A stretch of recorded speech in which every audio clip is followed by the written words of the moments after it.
पंचम असणारा हा दिवस आहे। आजच्या कथेमध्ये नियम असा आहे की दोन स्वरूपामध्ये आज कथा होणार। म्हणजे आजच्या दिवशी श्रीकृष्ण भगवंतांनी गोपाळांच्या सोबत जो काला केलेला आहे तो काल्याचा एक प्रसंग आज आपल्याला पाहायचा। आणि गोवर्धन पर्वताची असणारी जी पूजा आहे त्या गोवर्धन पर्वताची पूजा आणि श्रीकृष्ण भगवंतांनी गोवर्धन पर्वताला जे धारण आपल्या करंगळीवर केलं इथपर्यंत आपल्याला असणारा हा भाग पाहायचा आहे। कालपर्यंत आपण कथा श्रवण केली। श्रीकृष्ण भगवंताचा असणारा जन्म उत्सव सादर आपण केला। गवळण म्हणी गवळणीला पुत्र झाला यशोदेला, तो आनंद कसा साजर केला। एक धावी एकी पुढे वाटी ताटी सुंट वडे। आणि आनंद सादर करत असताना गुढिया तोरणी करती कथा गाती गाणे। किती गोकुळाला सुख झालं, गोकुळीच्या सुखा अंत पार नाही लेका। समुद्राचं पाणी किती आहे असं लिटरमध्ये जर प्रश्न विचारला तर कुणाला सांगता येणार नाही। म्हणजे त्या पाण्याचा अंत पार लागत नाही। तसं गोकुळाला किती सुख झालं याचा सुद्धा अंत पार लागत नाही, इतकं असणारं सुख झालं। आणि त्या सुखाच्या बाबतीमध्ये नंद बाबाला ज्यावेळेला ही गोष्ट समजली त्यावेळेस त्यांनी काही दानाची भूमिका केलेली आहे।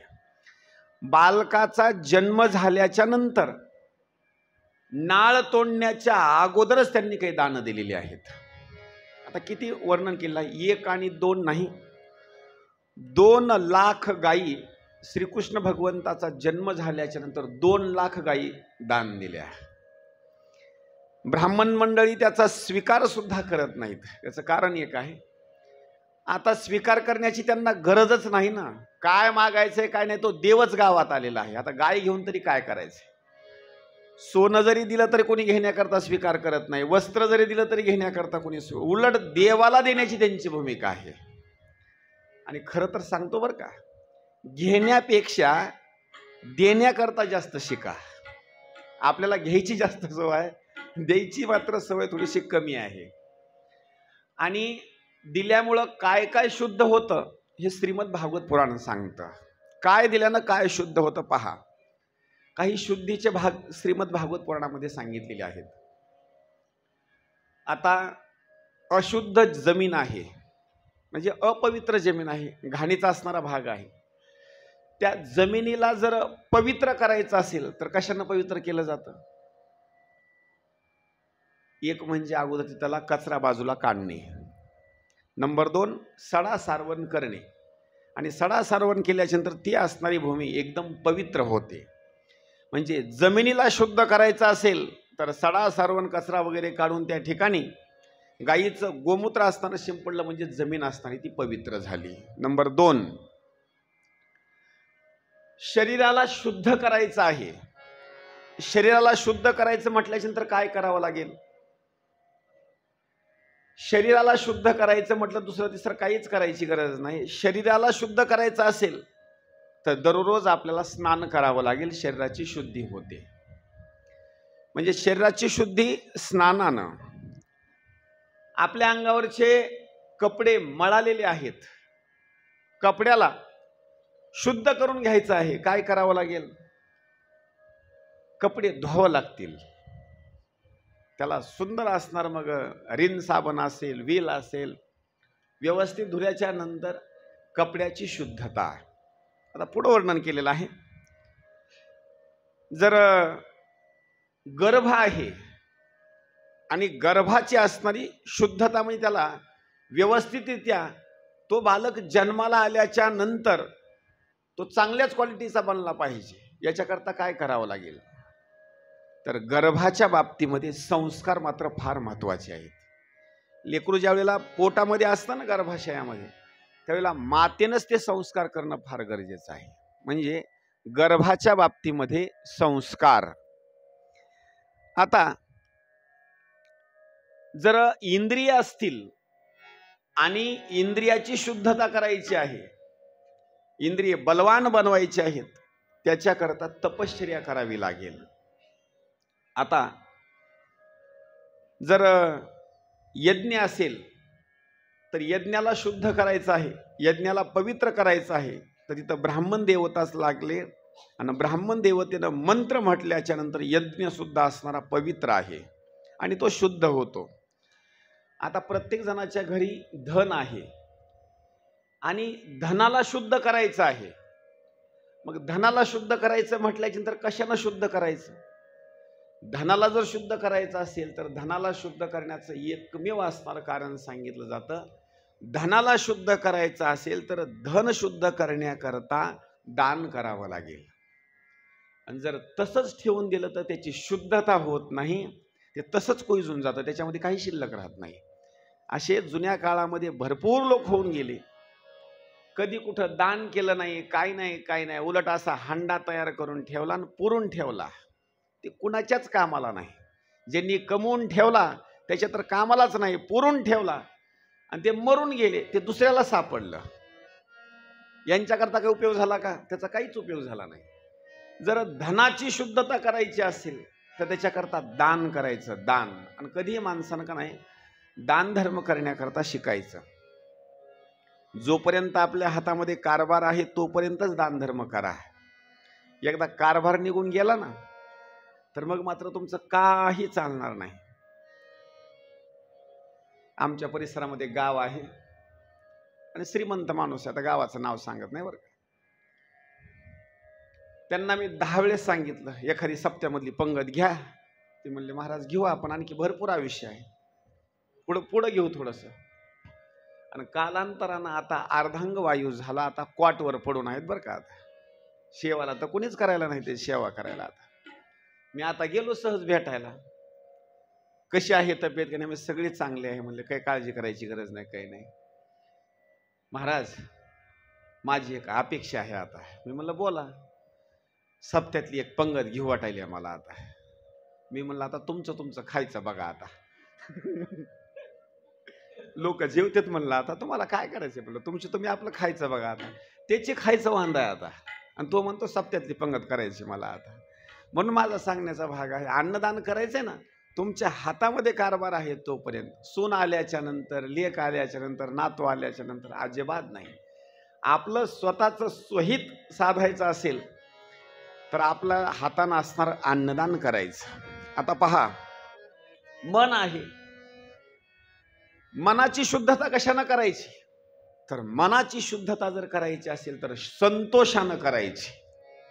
मनाची शुद्धी करायची ना, तर प्रत्येक जणाचं मन असं शुद्धच आहे अशातला भाग नाही. प्रत्येक जणाचे मन गढूळ पण आहेत. त्या मनाची शुद्धता करायची असेल तर मनाची शुद्धता करण्याकरता संतोष म्हणजे एकदम आनंदानं, संतुष्ट मनानं. सकाळी चेहरा पाहिला आनंदात, दुपारी पाहिला आनंदात, संध्याकाळी पाहिला आनंदात. काही जणांचे चेहरे असे असतात महाराज, मेकअप करून सुद्धा उदास चेहरा. हा, उदास बगलता उदासच चेहरा. तुकोबाराय सांगतात, फोडिली गोवरी दिसे तोंडावरी, तैसे दिसे तोंडावरी.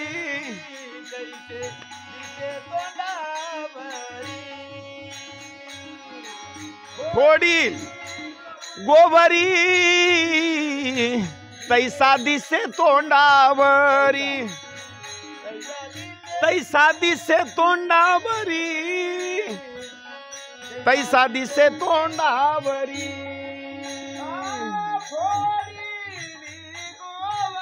बोला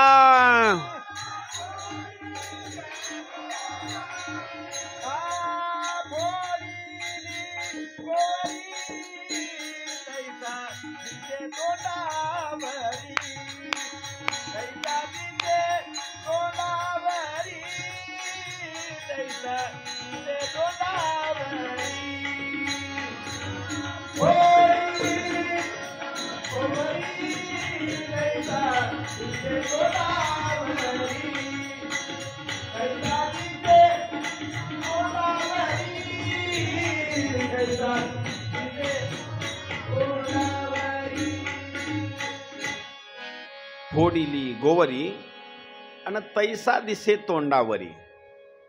बगलतावा चेहरा असणारा, उदास असणारा. आणि कधीही सांगतो, माणसाचा चेहरा असा प्रसन्न असावा बरं का. पाहिल्याबरोबर माणसाला असं वाटतं काय चेहरा आहे. कीर्तनकार असो, कथाकार असो, कोणीही माणूस असो, समोर असे चेहरे प्रसन्न दिसले का नाही, कीर्तनकाराला उल्हास येतो बरं का. नाहीतर उगा वाकडे तोंड केलेले, नाराज, किसा कापल्यासारखे उगा चेहरे समोर म्हणले का नाही, कीर्तनकाराला अभंग सोड वाटत नाही हो. आपला पटका सोडावा आणि चलत राहावा. चेहरे असे प्रसन्न असावे. मग संतोष असल्याच्या नंतर मनाची शुद्धता होते. आता पहा, जर वेगवेगळ्या भूमिकामध्ये हे दान धर्माची जर भूमिका जर केली तर मग मात्र कुठल्याही गोष्टीची असणारी कमतरता पडत नाही. आणि जर आत्म्याची शुद्धता करायची असेल तर आत्मज्ञानानं आत्म्याची असणारी शुद्धता होते. पुन्हा असे वेगवेगळे दानधर्म त्या ठिकाणी केले. आणि दानधर्म केल्याच्या नंतर आपण कालचा भाग पाहिला.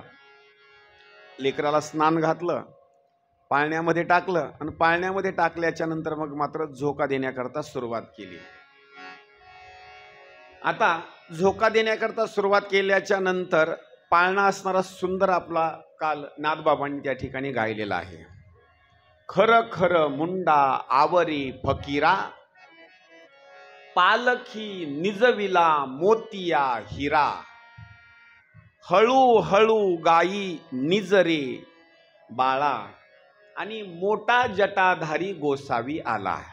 आता मोठा जटाधारी गोसावी आला म्हणजे कोणता मोठा जटाधारी? सगळ्यात जर मोठा जटाधारी गोसावी असेल तर दुसरा तिसरा कोणीच नाही, कैलास पर्वतावर राहणारी भगवान शंकर. आणि भगवान शंकर आले आणि त्यांनी सुद्धा वेश संन्यासाचा, साधू महात्म्याचा असणारा वेश धारण केला आणि भिक्षा मागण्याकरता यशोदा मातेच्या घरी आले. भिक्षाम देही भवती भिक्षाम देही. यशोदा माता भिक्षा घेऊन आली. काही धान्य आणलं, काही द्रव्य आणलं आणि साधू महात्म्याच्या असं झोळीमध्ये टाकू लागले. साधू महात्म्यानं सांगितलं, मला धन नको ना द्रव्य नको ना धान्य नको.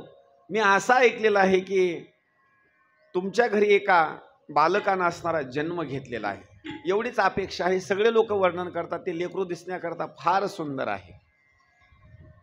यशोदा मात्यानं बोलण्याकरता सुरुवात केली, लेकरू सुंदर आहे पण बाबा मी लेकराला इकडे आणू शकत नाही बरं का. त्याचं कारण एक होतं.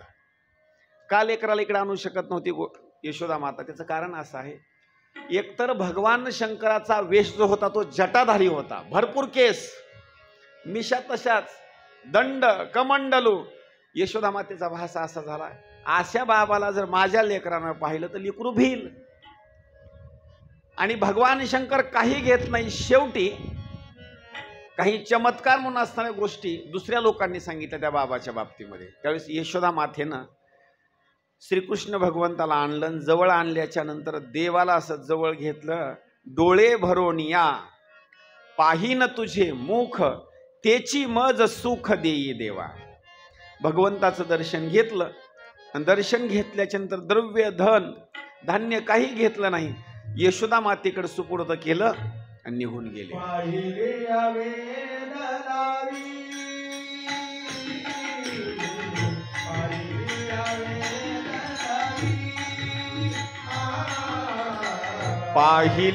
वेद लावी,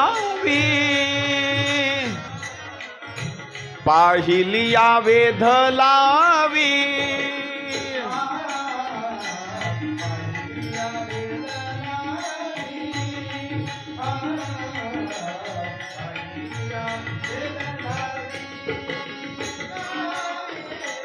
पाहिलिया वेद लावी, पाहिलिया वेद लावी.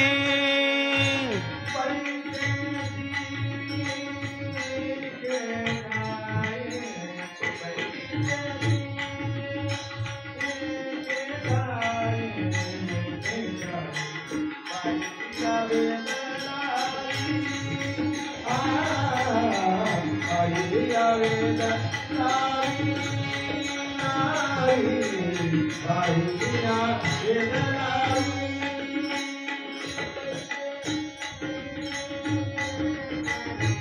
ठाई बैसती एके ठाई पाहिलिया वेध लावी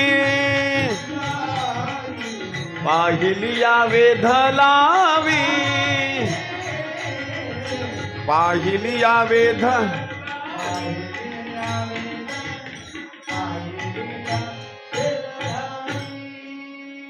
पाहिलिया वेध लावी.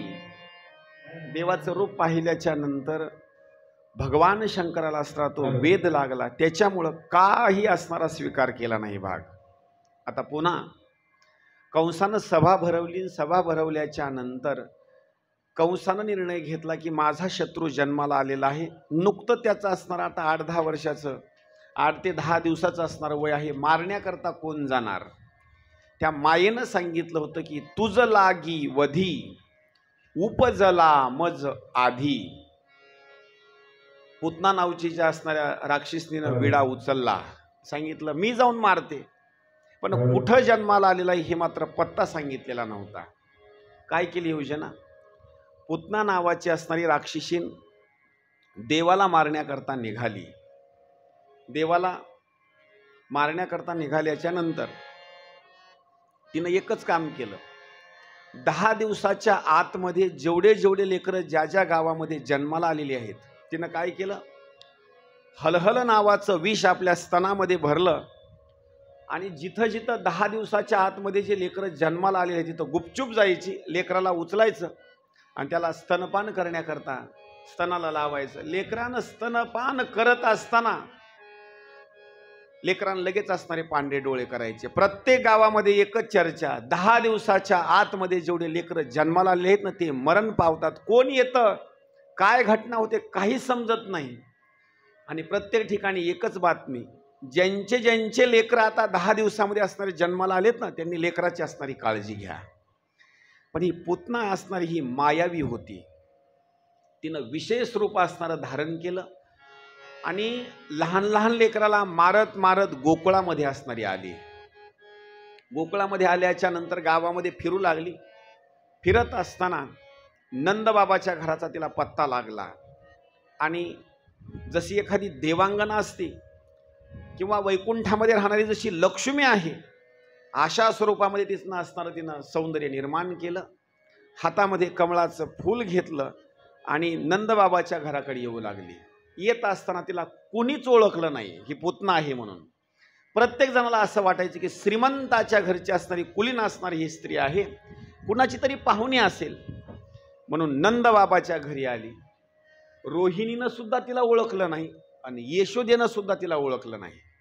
त्या दोघीचा भास असा झाला की आपल्या घरी हे छोटंसं असणारं बाळ जन्माला आलेलं आहे, याला पाहण्याकरता अनेक लोक येतात, तशी ही श्रीमंताची असणारी महिला आहे, आपल्या लेकराला भेटण्याकरता आलेली आहे. तिनं नाटक म्हणून काही अलंकार आणले होते त्या लेकराला भेटण्याकरता. आणि एक चांगली गोष्ट ओघामध्ये आली म्हणून सांगतो बरं का. हे अलंकार लेकराला घेऊन जाणं आणि लेकराला जाऊन पाहणं ही पद्धत आपल्याकडं आहे, पण थोडीशी मला चुकीची पद्धत वाटते बरं का. आता ती कशी आहे ते सांगतो तुम्हाला. लेकरू ज्या वेळेला ते जन्माला आलेलं असतं त्यावेळेला ते लेकरू आपल्या आईच्या माहेरामध्ये जन्माला येतं, म्हणजे तिकडं पाठवलेलं असतं त्याला. आणि आपण सगळे जे वाणं घेऊन जातो का नाही, हे ते लेकरू त्याच्या घरी आल्याच्या नंतर घेऊन जात नाहीत. हे वाणं कुठं घेऊन जातो आपण? लेकरू त्याच्या आजोळामध्ये असलं ना, हे सगळे वाणं घेऊन जायची कामं तिथं आहेत. मग घटना काय होते, मग बाजूबंद असतील, चैन असेल, गळ्यातलं पान असेल, हातामधले काय अलंकार असतील, हे सगळे काय करतात सखे सोयरे तिथं घेऊन जातात अलंकार.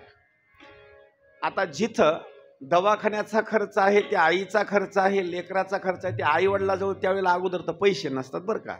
आणि हे एक एक सोयरे सगळे वाढणं तिकडे घेऊन जातात.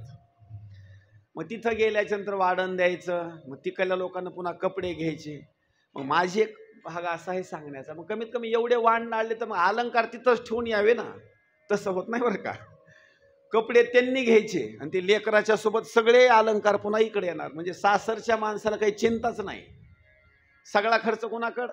तिकडं. आणि कधीही सांगतो, तुम्हाला वाणणं जर घेऊन जायचे असतील ना तर लेकरू माहेरामध्ये किंवा त्या आई माहेरामध्ये असताना वाणणं घेऊन जाऊ नका. लेकरू त्याच्या गावात आलं का नाही तिथं घेऊन जा. मग कळतं मग कसं त्यांच्या घरच्या लोकायले पुन्हा, की वाढण घेऊन आल्याच्या नंतर मग कसे कपडे घ्यावे लागतात, काय करावं लागतं हे तिथं मग लक्षात येतं.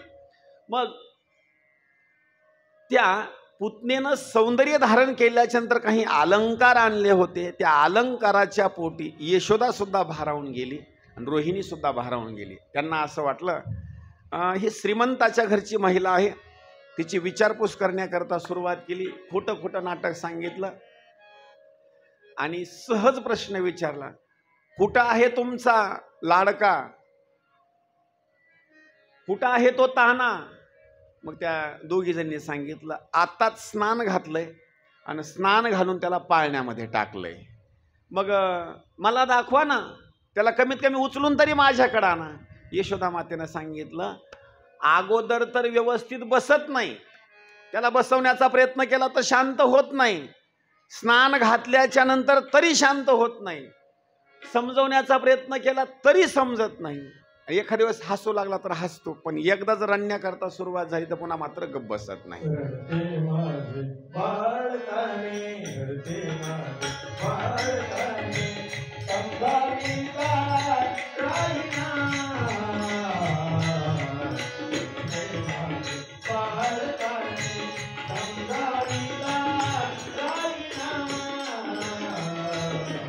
घडते माझे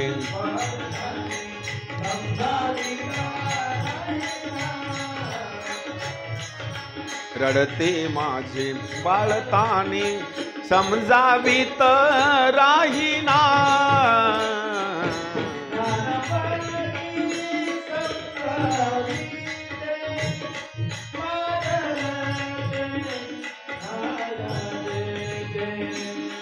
नाना परी समजावीते मागल ते खाया देते.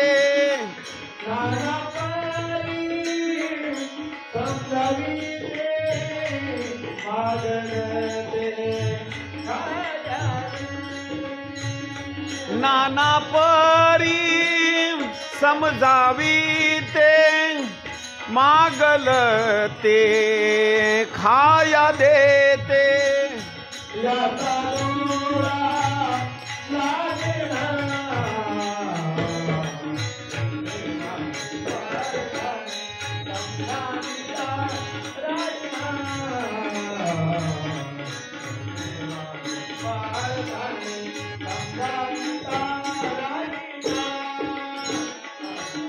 रडते माझे बाळताने समजावीत राहीना. रडते माझे बाळताने समजावीत राहीना. रडते माझे बाळताने.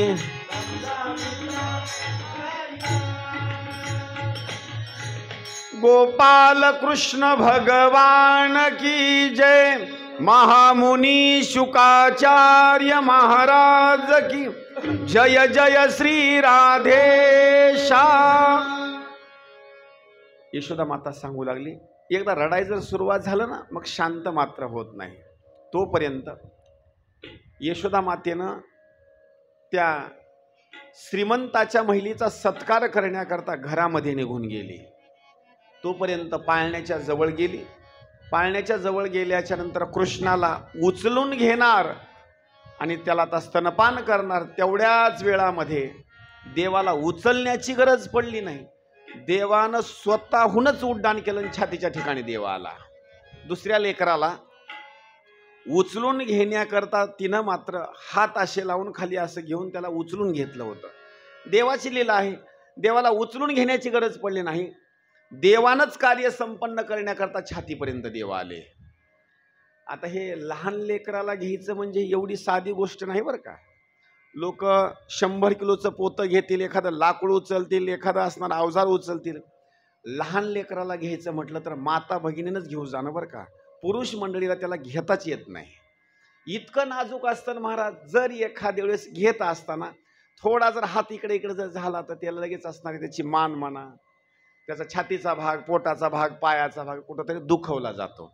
ही घेण्याची पद्धत म्हणजे बरोबर त्याच्या मानाखाली एक हात पाहिजे, इकडून साईडला असणारा एक हात पाहिजे, बरोबर त्याला घेतलं पाहिजे.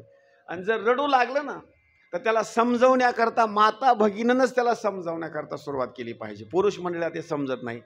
आले ले ले ले ले लडू नको लडू नको ते बरोबर त्या असं करणं, ते माणसाजवळ देऊन बघा आले ले ले म्हणण्यापर्यंत ते लगेच पडून जाईल ना खाली. ते एक समजवण्याची एक भूमिका आहे. ती त्याला अलगद घेणं, तसा असा हात करणं हे सगळ्याच्याला जमणार नाही. हा, ते फक्त माता बहिणीला जमलं. महाराज त्या श्रीकृष्ण भगवंतांनी स्तनपान करण्याकरता सुरुवात केली. पुतणीला असं वाटलं झालं आता एका मिनिटामध्ये तर पांढरे डोळे करतं मरतच. देवानं काय केलं, जेवढं विष होतं तेवढं विष अगोदर प्राशन करून घेतलं. काय लिहिलं असेल देवाचे. विष प्राशन केल्याच्या नंतर पुन्हा पंचप्राण रक्त संपूर्ण शोषण करण्याकरता सुरुवात केली. आणि मग मात्र पुतना म्हणू लागली कारण हे कशा करता सुरुवात केली माहिती. आता तिला कळून चुकलं मी आता वाचत नाही, कारण पंचप्राण आकर्षित करण्याकरता सुरुवात केली. आणि त्यावेळेला यश त्या पुतनेचे शब्द देवा करता आहे. देवा माफ कर बर का, आता सोडतो, आता मी तुझ्या रस्त्याला कधीच येत नाही. देवानं सांगितलं अगोदर तर पकडीत नाही आणि पकडल्याच्या नंतर सोडत नाही. आता तुम्ही मंदिरात येऊन जे बसलात का नाही, हे तुम्हाला देवानं पकडलेलं आहे. हे तुम्हाला पकडल्यामुळे तुम्ही इथे येऊन बसतात. जे आणखी पकडलेले नाहीत का नाही ते तिकडच फिरायलेत आणखी ते. हां, आणि कधी सांगतो देवानं आपल्याला पकडावं, बस देवानं आपल्याला पकडलं ना मग आपण कुठेही हालचाल करू शकत नाही. ती पुतना म्हणू लागली देवा सोड. देवानं सोडलं नाही. शेवटी तिचे उद्गार आहेत मेले मेले रे कृष्ण नाथा, मेले मेले रे कृष्ण नाथा.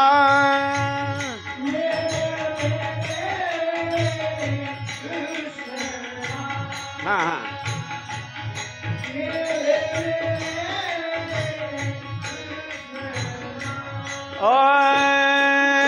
मेले मेले रे कृष्ण नाथा, मेले मेले रे कृष्ण नाथा.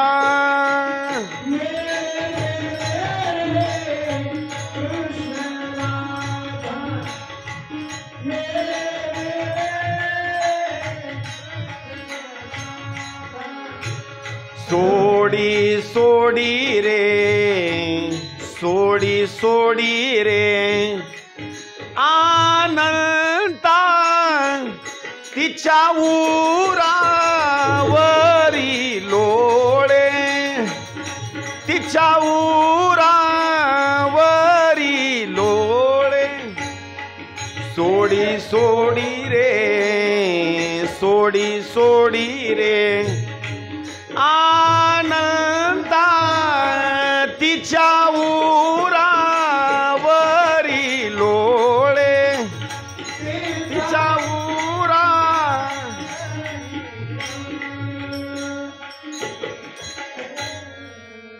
मेले मेले रे कृष्णनाथा, सोडी सोडी रे आनंदा आणि तिच्या उरावरी लोळे, अन विठो माझा क्रीडा खेळे. तिला ते सहन होईना आणि मग तिनं आक्रोश करण्याकरता सुरुवात केली. आता स्वतःचं असणारं जे मूळ रूप आहे त्या मूळ रूपामध्ये प्रगट झाली.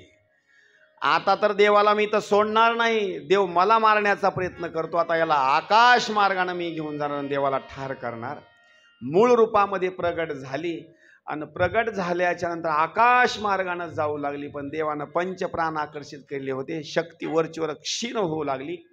तेवढी असणारी भयानक पुतना आकाश मार्गाने जात असताना शरीर मात्र आता कमकुवत झालं, पंचप्राण आकर्षित झाल्यामुळे शक्ती कमी झाल्याच्या नंतर आकाश मार्गाने देवाला घेऊन जाता आलं नाही.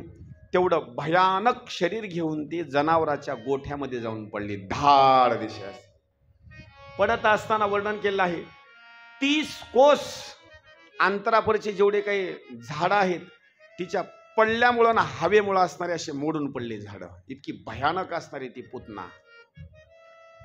आणि तो आवाज आल्याच्या नंतर मग मात्र संपूर्ण गोकुळवासी जे असणारे लोक होते, नेमका कशाचा आवाज झाला, कशाचा आवाज झाला, कशाचा आवाज झाला. लोक म्हणाले भूकंप तर झाला नसेल. त्या आवाजाला भिवून आणि भरपूर झाडं मोडल्यामुळं त्या आवाजामुळं यशोदा माता भानावर आली. नेमका आवाज कशाचा आहे, आवाज कशाचा आहे, लेकरू आपलं कुठं आहे, लेकरू सुरक्षित आहे का पाहण्याकरता पाळण्याच्या जवळ जाते तर लेकरू नाही. अंगणामध्ये येते, घराच्या थोडंसं बाहेर येते आणि गवळणीला प्रश्न विचारण्याकरता सुरुवात केला. माझा कृष्ण पाहिला का, माझा कृष्ण देखिला काय, सांगा गे सांगा कोणीतरी, सांगा गे सांगा कोणीतरी. माझा कृष्ण देखिला काय, माझा कृष्ण देखिला काय कोणीतरी, सांगा गे सांगा कोणीतरी, सांगा गे सांगा कोणीतरी, सांगा गे सांगा.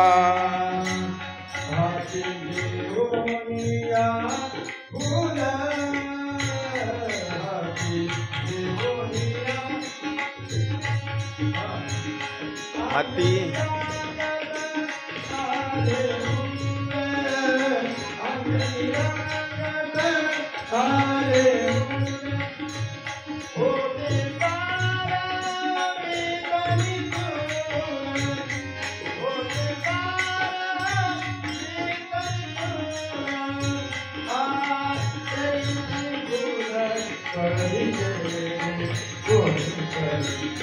सांगा गे सांगा कोणीतरी, कोणीतरी,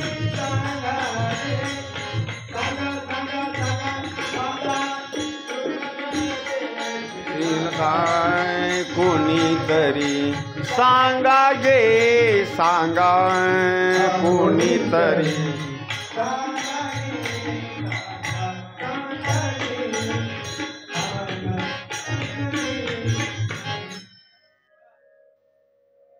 माझा कृष्ण देखिला काय कुणीतरी, सांगा गे सांगा. मग मात्र विचारपूस करण्याकरता सुरुवात केली. धावा गे धावा, पहा गे लेकरू, धावा गे धावा, पहा गे लेकरू, धावा गे धावा, पहा गे लेकरू.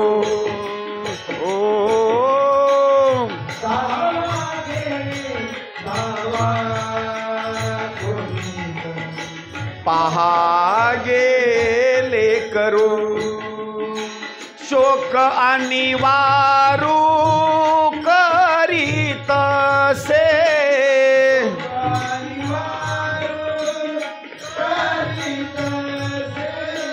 शोक अनिवारू करीत से,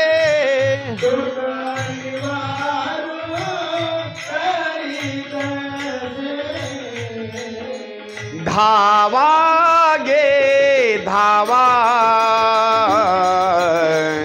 पहा गे लेकरू,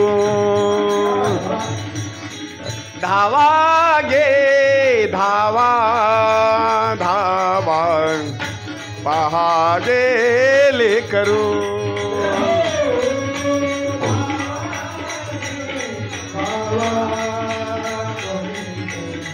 पहा गेले करो. प्रत्येक गवळणीला म्हणून धावा, पहा माझं लेकरू पाहिलं का, धावा शोध घ्या. तोपर्यंत बातमी आली, तुमच्या घरी आलेली ती जी स्त्री होती ना, ती कुलीन घराण्यामधली नव्हती, श्रीमंताची असणारी स्त्री नव्हती, एक राक्षसीन होती आणि भयानक रूपामध्ये असणारी प्रगट झाली. देवाला घेऊन जात होती पण गोठ्यामध्ये येऊन पडली. सगळ्या महिला गेल्या तिथं पाहू लागल्या त्या पुतणेचं भयानक असणारं ते रूप. तिथं मातेचं वर्णन केलेलं आहे बरं का. यशोदा मातेचं सुद्धा प्रेम असेल किंवा इतर महिलेचं सुद्धा प्रेम असेल, तिथं त्या राक्षसनीला पाहिल्याच्या नंतर एकाची सुद्धा हिंमत जवळ जाण्याकरता होईना. तो कृष्ण तर असणारा छातीवर लोळू लागला आणि खेळू लागला. राक्षसीन होती. आता सुद्धा काही लोक गावात जर माणूस मेलं ना तर त्याच्या मातीला सुद्धा जात नाहीत. कशा करता?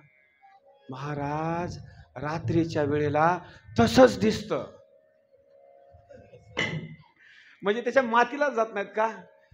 रात्रीच्या वेळेला लाईट जर गेली आणि जर मातीला जर गेले का नाही माणसं काय, तशाला तसंच दिसतं. नाकात कापूस घातलेला, कानात कापूस घातलेला, रुपया चिटकविलेला. आणि काही लोकांना असा नाद असतो का नाही, मातीला तर अवश्य जाणार, रात्रीच्याला तर भीती वाटतात. मग जायचंय कशाला बघायला? मग भीती वाटते. काही लोक रात्रीच्या वेळेला जर असं माणूस मेलं जर बघून झाले तर याला सुद्धा बाहेर जात नाहीत.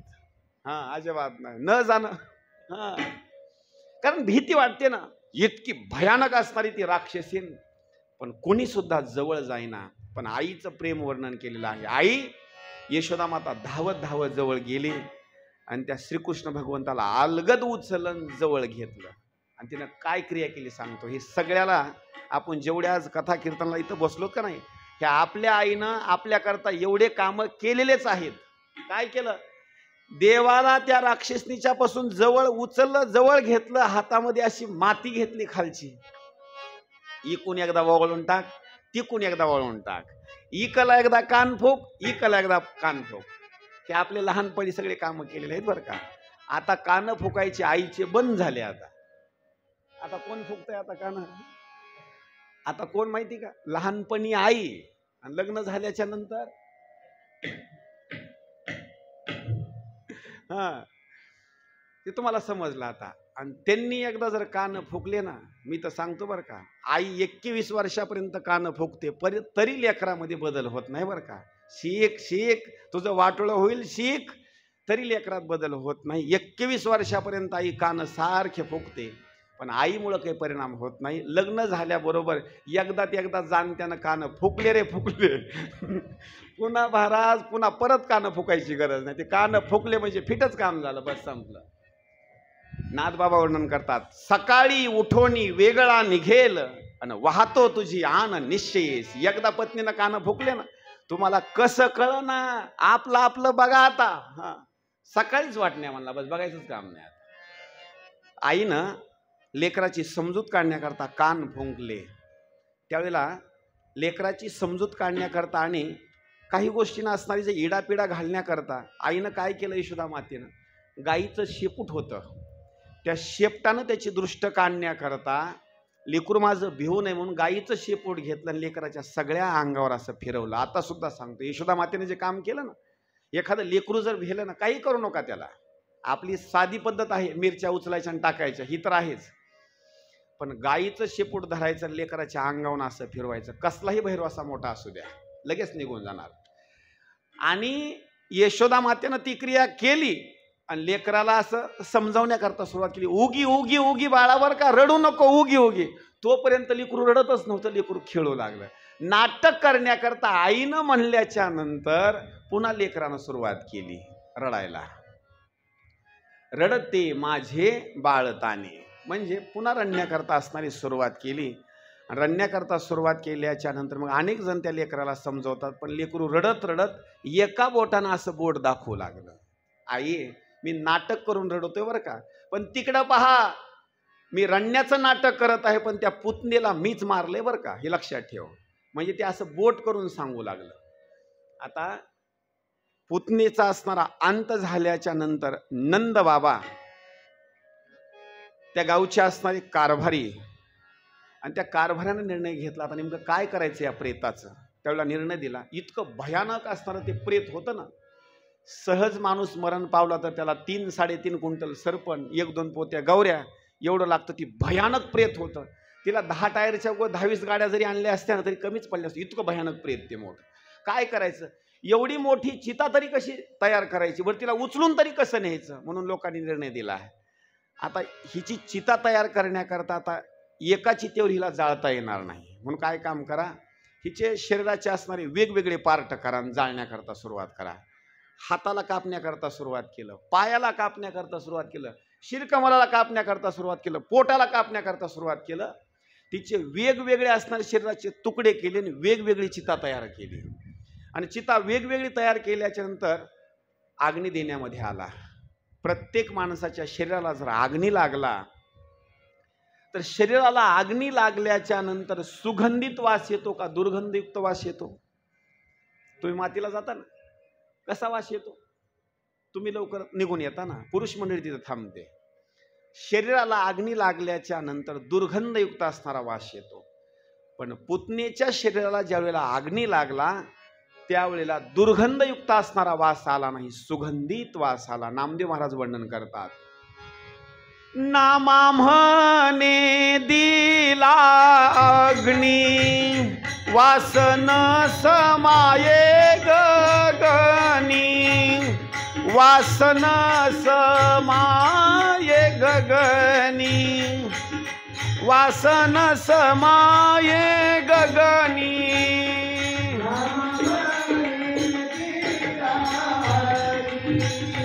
वासन समाये गगनी.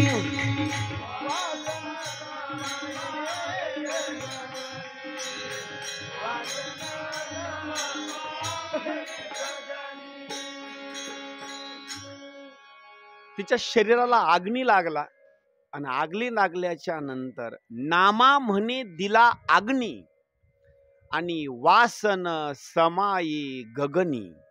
इतका सुगंध इतका असणारा वास आला. त्या वासाचं काय वर्णन करावं, शेंट सुद्धा कमी पडेल इतका सुगंधित असणारा वास आला.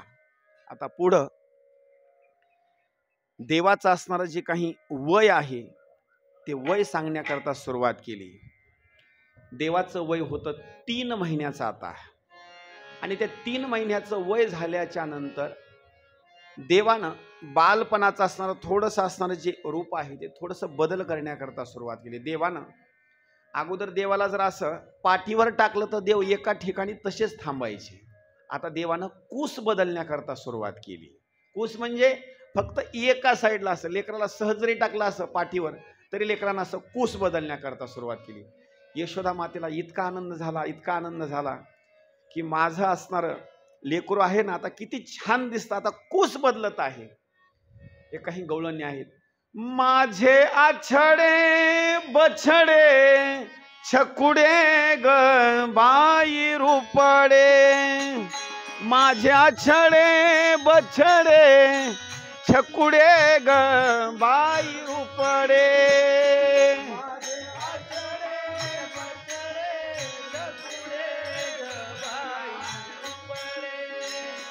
माझे आछडे बछडे,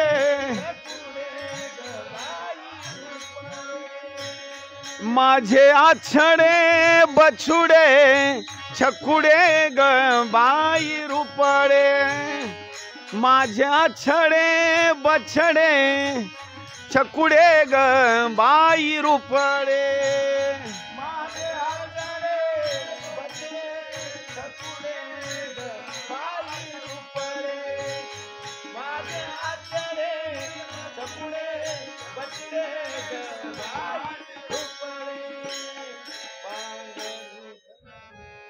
यशोदा माता आपल्या लेकरा करता म्हणाली, माझं आछड, माझं बछड, माझं छकुड, माझे रुपडे तानुले, असे वेगवेगळे असणारे नाव. आणि आईला सांगू का, सगळ्यात जास्त जर काय आवडत असेल ना ते आपलं असणारं जे लेकरू आहे ना, सगळ्यात जास्त असणारं ते आवडतं. तुकोबाराय म्हणतात, जैसे तैसे बाळ मातेसी आवडे. कसंही लेकरू असू द्या, त्याला डोळा नसू द्या आईला आवडणार, त्याला हात नसू द्या आईला आवडणार.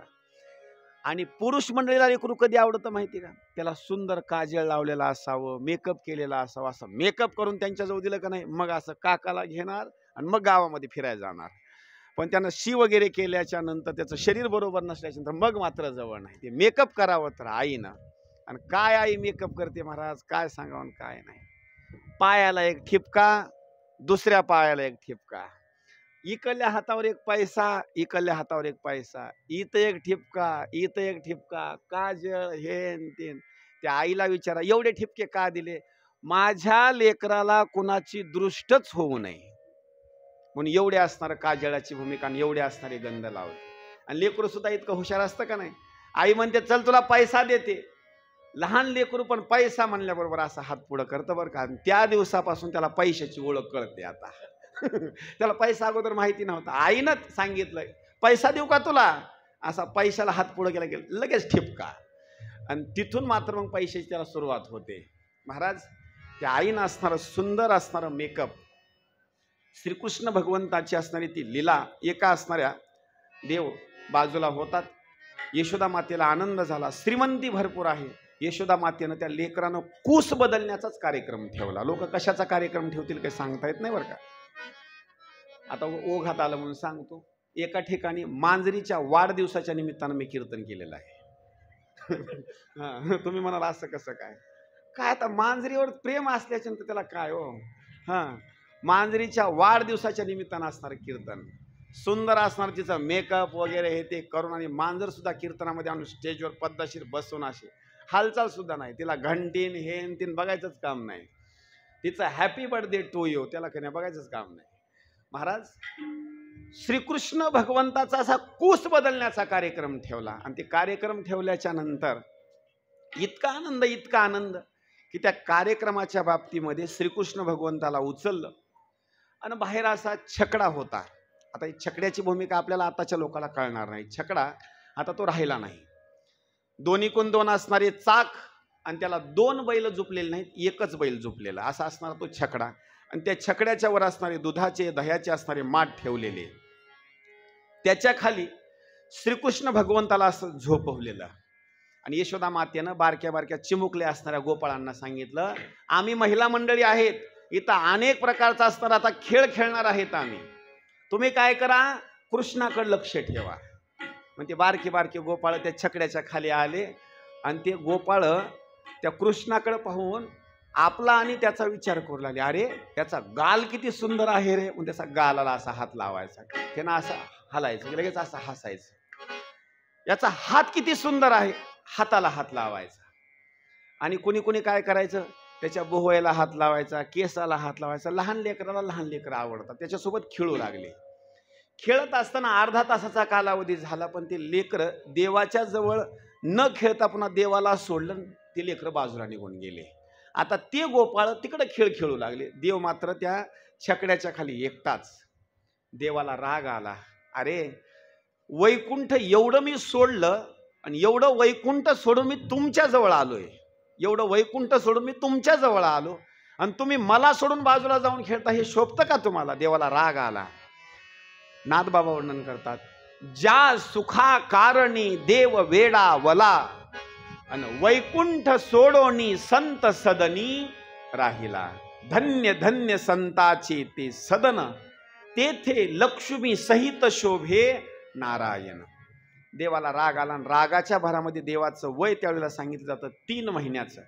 देवाला असं खाली झोपवलेलं होतं. देवानं असा पाय बाजूला काढला आणि जे छकड्याला लाद दिली ना, छकडा उंच गेला ना, उंच गेल्याच्या नंतर खाली असा येऊन आपटला. जू एका साईडला, त्याचे असणारे चाक एका साईडला. लोक विचार करू लागले, नेमका छकडा असा वर कसा काय गेला, खाली कसा आला आणि याची असणारी भूमिका अशी अस्ताव्यस्त कशामुळे झाली. ते साईडला खेळणारे गोपाळ यशोदा मातेला आणि आपल्या आपल्या आईला सांगू लागले, आई आम्ही इथंच होतो, आमच्या डोळ्याच्या देखत ह्याच लेकरानं असा पाय बाहेर काढला आणि छकड्याला लात मारली. ती आई म्हणू लागली, लेकरू केवढं, छकडा केवढा मोठा, हे आमचे लेकरं पागल आहेत, हे काही बोलते ती. महाराज श्रीकृष्ण भगवंताची ती लीला आहे. छकडा मोडला, सगळे असणारे ते गोप आले, जू वगैरे असणारे लाकडं असले सगळे गोळा केले आणि जशाला तसा असणारा तो छकडा परत असणारा तयार केला. तेवढ्याच वेळामध्ये तृणावर्त नावाचा असणारा दैत्य आला आणि तृणावर्तानं वावटळीचं असणारं रूप घेतलं आणि आकाश मार्गाने श्रीकृष्ण भगवंताला घेऊन जाण्याकरता सुरुवात केली. पण देवानं काय केलं, त्याच्या गळ्याच्या ठिकाणी असणारा आपला हात लावला आणि हात लावून मग गळा दाबूनच असणारा तृणवर्ताचा असणारा वध केला. आता तृणव्रताचा वध केल्याच्या नंतर एक दिवस गर्गाचार्य असणारे मुनी आले. नामकरणाचा असणारा विधी सांगितलेला आहे. रोहिणीच्या मुलाचं असणारा नाव ठेवलं रोहिणीय. आईचं नाव रोहिणी आणि मुलाचं नाव रोहिणीय. शक्तीमध्ये असणारा बलवान होता म्हणून त्याचं नाव बलभद्र. देवाच्या बाबतीमध्ये अनेक युगामध्ये देवाचे अनेक रंग आहेत. आता पहा, कृतयुगामध्ये वर्णन केलं आहे पांढरा म्हणजे शुभ्र. पुढं वर्णन केलं दुसऱ्या युगामध्ये पिवळा, त्रेतायुगामध्ये असणारा तो तांबडा आणि इथं द्वापार युगामध्ये असणारी जी भूमिका केलेली आहे ते मात्र इथं एकदम कृष्ण वर्ग म्हणजे असणारा सावळा असणारा कलर. म्हणून देवाचं नाव कृष्ण जे ठेवलेलं आहे, कृष्ण वर्ण म्हणजे असणारा सावळा देवाचा असणारा कलर आहे म्हणून देवाचं नाव कृष्ण ठेवलं. अनेक असणारे भाकी तिथं सांगण्याकरता आले. पण हे सगळं भाकी सांगितल्याच्या नंतर कंसाने एक असणारा डुप्लिकेट असणारा एक भट पाठवला. त्यांचं नाव महाबळ भट. त्यानं पंचांग आणलं आणि पंचांग आणल्याच्या नंतर यशोदा मातेच्या असणारा घरी आला. सगळे कारण डुप्लिकेट डुप्लिकेट डुप्लिकेट सांगण्याकरता सुरुवात केली आणि त्या कारणापैकी सांगू लागला, यशोदे, या लेकराचा जन्म झाला रात्री 12 वाजता आणि मला तर असं वाटतं बाळकाचे अंगी अवचिन्ने बहुत आणि याच्या अंगावर असणारे अवचिन्ह भरपूर आहेत आणि मला तर असं वाटतं हे रात्रीच्या 12 वाजता लेकरू जन्माला आलेलं आहे. हे पुढं चालून तुला भरपूर त्रास देईल. काय करेल देव बाप्पा? काही नाही, गावामध्ये भरपूर चोऱ्या करील. लहानाचं मोठं झाल्याच्या नंतर 1 आणि 2 विवाह होणार नाहीत, 16,108 विवाह होतील नवे नवे. एवढे विवाह झाल्याच्या नंतर एका पत्नीला 10 मुलं, पुन्हा त्या 10चे पुन्हा 10, इतकी लोकसंख्या वाढेल की एक दिवस हा तुझा मुलगा आपल्याच कुळाला असणारा संपवून टाकेल. हे भाकीत सांगितलं. यशोदा माता म्हणू लागली, मला असं वाटतं थोडंसं तुम्ही चुकीचं भविष्य सांगता. गर्गाचार्याने तर भविष्य चांगलं सांगितलं, गर्गाचार्याचा आकड्यामध्ये थोडासा बदल झाला, मी मात्र भविष्य बरोबर सांगतो. बरं काय करावं लागेल? काही करून चालणार नाही, याला जिवंतच ठेवू नको. याला करमाळ्याला जायचं, मोठी एक JCB चेनवरची आणायची, मोठा खड्डा खोदायचा, मध्ये टाकून द्यायचं, वरून साफ करून टाकायचं. याला खड्डा करून पुरून टाकायचं.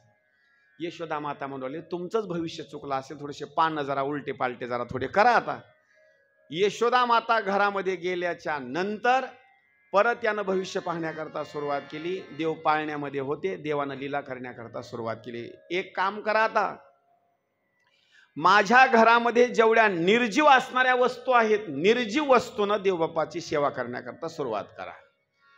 मग कोण कोण आलं? घरामधला असणारा उखळ आलं. उखळ येऊन डोक्यात बसलं. पाट बसण्याकरता दिला होता, पाटानं खालून जे उचललं डायरेक्ट वरी माळवद होतं, माळवदाला जाऊन टेकले. दणकून लागलं. जशाला तसं पाटानं खाली आणून टेकवलं. पाठीला एक तकव्या देण्याकरता पाठ दिला होता, पाठीमागून ढकली दिलं की समोर कपाळ फुटलं. अशी मारहाण करण्याकरता सुरुवात केली ना. गौऱ्या असतील, लाटण्या असतील, प्रत्येक जणांना मारहाण करण्याकरता सुरुवात केली. आणि तुकोबा राय तर सांगतात, एवढ्या मारहाणीमध्ये देवबाप्पाने आपली असणारी पिशवी भरली आणि पळण्याकरता सुरुवात केली. पुढं बाजा होत्या, बाजाने सुद्धा असणारं अडवलं. पुढं शेतामध्ये पळत असताना काही काटे होते, त्या काट्यामध्ये फरक सांगितलेला आहे. सरकारी बाबळीचा काटा एवढा इमानदार, पायात घुसणार पण जशाला तसा बाहेर निघणार. पण बाबळीचा काटा 50% इमानदार आणि 50% बैमान. पायात घुसणार, अर्धा खोडून तिथंच थांबणार ना अर्धा बाहेर येणार. बोरीचा काटा कितीही माणूस एक्सप्रेस मध्ये असू दे, त्याला असा आकडा असतो, पुढं जायचं नाही. असा आकडाच असतो त्याला. आणि हे देवबाप्पा असणारे जे गेले ना, त्या बोरीच्याच काट्याला जाऊन त्यांचं धोतर असणार ते असं थांबलं. त्यांनी विचार केला, आता हे धोतर फाटलं तर चालेल, वापस येऊन पुन्हा परत जायचं म्हटल्यास मार चालू आहे. तुकोबराय सांगतात अशी जानवे तुटाले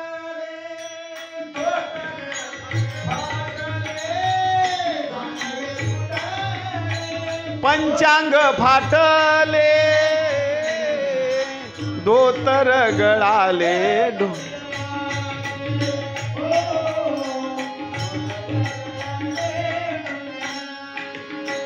जानवे तुटले पंचांग फाटले जानवे तुटले पंचांग फाटले धोतर गळाले ढुंगणाचे धोतर गळाले ढुंगणाचे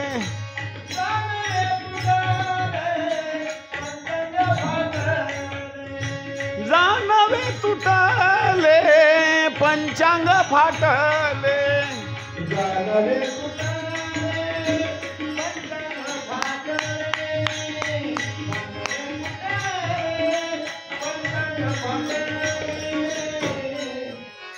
धोतर गळाले ढुंगणाचे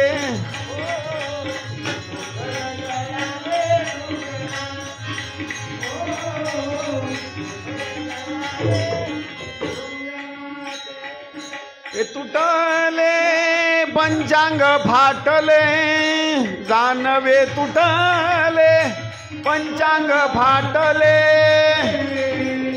धोतर गळाले ढुंगणाचे धोतर गळाले ढुंगणा धोतर गळाले वा जानवं तुटलं पंचांग फाटून गेलं आणि धोतर गळाले टिंब टिंब बस अशी अवस्था झाली की शरीरावर वस्त्र नाही पळत पळत पळत राजा कंसाच्या असणाऱ्या सभेमध्ये गेला कंसानं तर त्याला ओळखलंच नाही अरे कोण आहे विवस्त्र होऊन सभेमध्ये आला त्या महाबळ भटानं सांगितलं महाराज मला ओळखलं नाही का मी महाबळ भट अरे पण अशी अवस्था तुम्ही पाठवलं होतं मला तिकडं अशी अवस्था झाली ब्राह्मणाचं रूप घेऊन गेलो म्हणून वाचलो जर रूप जर हे घेतलं नसतं तर पुतनेसारखे माझे हाल झाले असते त्यावेळेस कंसाला उपदेश केला माझी विनंती आहे तुम्हाला वाचायचं असेल तर त्याच्या मात्र नादाला लागू नका शरण जा तुमचं कल्याण होईल सांगितलं याला माझ्या दृष्टीच्या बाजूला करा आता देवानं लीला करण्याकरता सुरुवात केली 3 महिन्याच्या नंतर आता देवानं 6 महिन्यामध्ये प्रवेश केला आणि 6 महिन्यामध्ये देवानं पुन्हा मग मात्र आता पालथ पडण्याकरता सुरुवात केली एका साईडला होऊ लागले आता पालथ पडण्याकरता सुरुवात केली पाठीवर जरी टाकलं एका साईडला व्हायचे लगेच पोटावर पडायचे आणि पोटावर पडल्याच्या नंतर देवानं आता सुरुवातीला रांगण्याकरता सुरुवात केली पण ती कशी रांगण्याची पद्धत तुम्हाला सांगतो अगोदर लेकरू रांगत असताना गुडघ्यानंही रांगत नाही आणि तळ हातानं सुद्धा रांगत नाही रांगण्याची गोष्ट सांगतो सुरुवातीला लेकरू पालथ पडल्याच्या नंतर अगोदर पोटानं रांगतं बरं का हातानंही रांगत नाही आणि गुडघ्यानं सुद्धा रांगत नाही असं पालथ पडलं ना जसं आपण पाण्यामध्ये पोहतो का नाही तसं लेकरू काय करतं पोटानंच पुढं सरकतं आणि पोटानं पुढं सरत सरत सरत त्याला एकदा जजमेंट लागलं का नाही मग काय करतं एक असणार असा हात खाली टेकवणार पुन्हा थोडा दुसरा हात टेकवणार थोडं पोट आधार करणार पुन्हा गुडघा टेकवणार आणि पुन्हा दुसरा गुडघा टेकवणार त्याला एकदा जजमेंट आलं का नाही मग ती रांगण्याकरता दम्मानं असं सुरुवात करणार एकदा स्पीड घेतली का नाही पुन्हा मग घरामध्ये भांडं ठेवणार नाही पातेलं ठेवणार नाही देव ठेवणार नाही धरणार की घराच्या बाहेर ही रांगण्याची असणारी देवाची भूमिका आहे संत सांगतात कसं रांगतं लेकरू तळवे तळहात तळहात टेकीत तळवे तळहात टेकीत डाव्या गुडघ्याने रांगत डाव्या गुडघ्याने रांगत डाव्या गुडघ्याने रांगत तळवे तळहात टेकीत तळवे तळहात टेकीत डाव्या गुडघ्याने रांगत डाव्या गुडघ्याने रांगत डाव्या गुडघ्याने रांगत तुम्हा देखील रंग नाथ तुम्हा देखील ये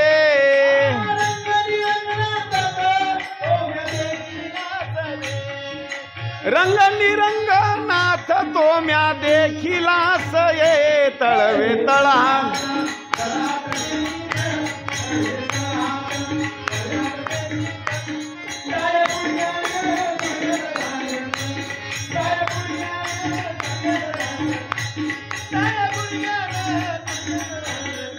तळवे तळहात टेकीत तळवे तळहात टेकीत डाव्या गुडघ्याने रांगत डाव्या गुडघ्याने रांगत डाव्या गुडघ्याने रांगत